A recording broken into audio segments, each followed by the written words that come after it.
How can anyone hate the show that gave you this? Finding out Operation Overdrive is one of the most hated series in the Rangerverse was not on my 2025 bingo list. Like I'm watching TikToks of Rangers switching up monsters only to read comments of Operation Overdrive being rubbish. I'm looking at rank videos and it comes dead last. I'm taking a peek at IMDb and Operation Overdrive has a 5.5 out of 10 with 270 people giving it a 1 star. Now I'm thinking to myself, what the fuck? I don't remember Operation Overdrive being this bad. Actually, I remember it being quite good. So I went back, rewatched the series, and it turned out it wasn't just quite good. In some aspects, it was fucking revolutionary. And it looks like I have to come again and school folks on some Ranger knowledge. But first, please like and subscribe, and while you do, let's give it up for the best Power Rangers theme song. Like 5 heroes reaching for the sun in 5 ways, 5 heroes walking in the sun for 5 days. Okay, let's focus. I got 3 major points: the plot, the characters, and the villains. Operation Overdrive got one of the most unique plots in Power Rangers history. 6 individuals are hand-chosen to track down the 5 jewels of the most powerful artifact in existence, the Corona Aurora. With their skills, wit, and morphers, they must race to the finish, beating back evil forces that have traveled from across the universe for the coveted crown. That's a fucking plot. That's a good story. Why? Because the narrative makes the characters proactive. The Rangers have to find the jewels first because they know others are searching for them, resulting in the Rangers always doing something interesting or going somewhere interesting, which when intertwined with myths and legends from around the globe is a recipe for an awesome adventure series. Now compare that to your standard Power Ranger plotline. Evil bad guy from space or hell wants to take over the earth. 5 teenagers are chosen to defend the world, fighting a new monster each week.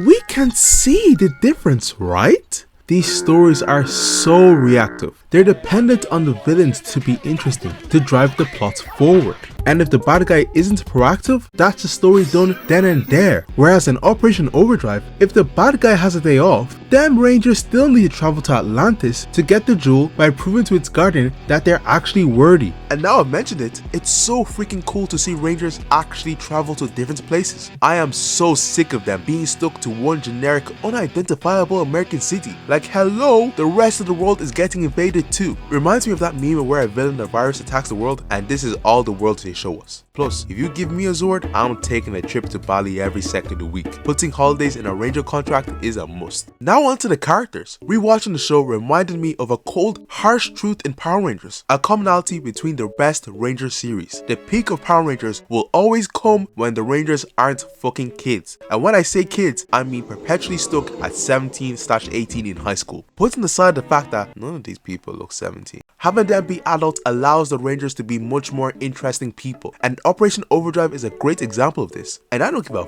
fuck what IMDb says when it calls the cast teenagers. You don't have teenagers doing dangerous acts as stunt doubles, or ethically stealing art from museums, or winning championships as a NASCAR driver, or giving lectures at universities. So that's straight bullshit. Moving on. Now this will be my biggest critique of the show, and you Operation Overdrive haters shouldn't get too excited. While I'll agree that the characters in Operation Overdrive aren't as iconic as your Tommies, your Jens, your Caseys, to say that the characters are bad or horrible as a result is ridiculous. When you had Dax, an insecure stunt double, wanting to be the main man for once in his life, whose desire for validation gets used against him by the girl of his dreams who turns out to be a villain in disguise. Or Rose, a super uptight genius, too smart to believe in the paranormal, who then has to be possessed by and make friends with a ghost pirate to save the day and learn to let loose. You could only pray for that level of writing in modern day Ranger series. Like my favorite Ranger was Will, and I believe he was one of the writers' favorites too, because they gave that brother everything. The black man gets the Black Ranger suits, which I loved, you know, keeping with tradition. He got the cornrows, the Sasuke cool loner vibe. The guy was consoling Dax after he lost his evil girlfriend like this. I'm sorry guys, I never meant to get sidetracked like that. I can't blame you. She was hot. Then in the next episode pretended to defect to the bad guys, flirted with that same girl, then broke her heart for doing his boy wrong, earning his own arch enemy in Kamdor.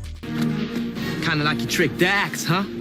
Guess you don't know about man law, mirror tricks. Guy was piloting Megazords by himself as a non-red, non-6th Ranger, pulling off crazy morphs like this and holding his sword like an anime protagonist. I don't care. I'm a full Will Glazer. You see the way this brother calls Jaden Sheba his king? That's the way I'm calling Will Austin my liege from now on. Even the side characters were done really well. Spencer the Butler, basically the Alfred of this universe, always had a funny quip or a heartfelt lesson to add, and Furious' Yeti put a smile on my face whenever he popped up. As for the villains, this is where Operation Overdrive shines with literally no competitors in sight, aside from maybe Jungle Fury. I have never watched a Ranger series with so many villains with competing interests, which makes perfect sense, because if the Corona War is the most powerful weapon in the universe, then of course every evil being in the universe will be out looking for it. At one point we had 4 distinct villain groups: Furious and his chillers, Molter and his lava lizards, the Fear Cats, and Camdor and Mirtrix. Each one of them had distinct styles, personalities, and methodologies about how they track down the jewels and fight the Rangers. Camdor and Mirtrix tried stealthily following the Rangers, then steal the gems off at the last second, which makes sense, them being ninjas and all. The Fear Cats would be blown shit up until they stumbled across the jewels. Molter got his hands dirty a little bit when he wasn't hideously transfiguring people to do the dirty work for him. And Furious just sat on his ass, waited till the end, then killed his brother, stole the other jewels off the Rangers, and got the ultimate power, which 1, dark, and 2, there's a turtle and hairstyle lesson in here, but I'm not bothered figuring it out. And those 4 distinct villain groups turned to 5 after Thrax was added to the mix, whose evil was so great it caused the 2nd greatest Ranger team up in the entire franchise. And though a part of me wants to give it the #1 spot, Forever Red does exist. Like, come on guys, let's chill, let's all relax, let's all take a breather. Forever Red does exist. So when you take all this, added with the big reveal that Mac, the Red Ranger, was actually an android, which was a disclosure I felt strengthened the show because they were able to explain why only the Red Ranger gets a battleizer, because it would put too much strain on a regular human body, and not go with the standard reason all the other shows give, which is fuck all your other colors, this is the Red Ranger's team, this the Red Ranger show, y'all just some backup dancers. Now, taking all this into consideration, how can you say Operation Overdrive is bad? Or just okay? It's a great show. Does it break into my top 5? No, but it's a great show nonetheless, and deserves better than this. Now I'm looking a little closer. There's a lot wrong with this ranking. Let me quickly fix it. That's better. That's all I got time for today. Please like and sub. Love you guys. Bye.